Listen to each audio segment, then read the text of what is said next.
ময়না পালতো, ময়না তোতা পাখি যেটা কথা বলে পালতো। একদিন সকালে বাহির হইতেছে, ময়না বড় দামি হয়, অনেক দামি পাখি। তো বাহির হইতেছে, তো ময়না জিজ্ঞাসা করতেছে মালিক কোথায় যাবে? শিকার খেলতে যাব, শিকার জঙ্গলে।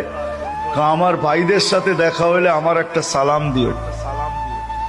তো যখন জঙ্গলে ঢুকছে তো যে দেখতেছে কতগুলা ময়না ডালে বসা আছে, তো নিজের ময়নাটার সালামের কথা মনে উঠছে। তো ডাক দিয়া কইতেছে, শুনো, তোমাদের মতো একটা ময়না আমার বাড়িতেও আছে, সে তোমাদেরকে সালাম দিছে। এই কথা বলতে দেরি এই ময়নাগুলা ডালের থেকে পড়া মরতে দেরি হয় না। তার মন খারাপ হয়ে গেছে যে ওর সালামে এমন কি বিষ মিশানো ছিল যে এত দামি দামি 12-13টা ময়না মরে গেল।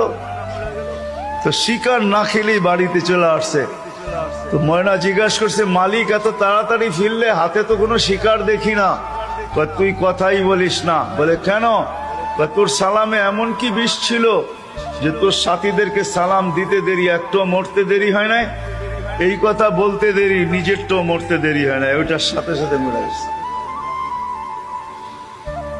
তো খাঁচার দরজা খুইলা সামনে নিয়ে বৈশা অনেকক্ষণ কাঁদছে, না লড়েও না, চড়েও না, চক্ষুও খোলে না। আর কতক্ষণ কানবে? বস ওইখানে তো ওইখানে লাইখা যে উঠা দাঁড়াইছে ময়না, বাস উড়া যে চালে বসা গেছে।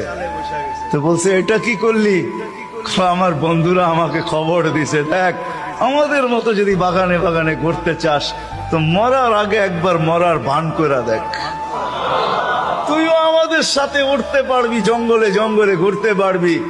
ওইটা মরা ছিল না, ও আমাকে চিঠি দিছে, চিঠি বার্তা দিছে, বার্তা দিছে। এই জন্যই আল্লাহ ওয়ালাদের কাছে, যাদের বয়স হয়ে গেছে আর কত করে, জান আল্লাহ ওয়ালাদের কাছে পড়া থাকেন, জান আল্লাহর রাস্তায় পড়া থাকেন।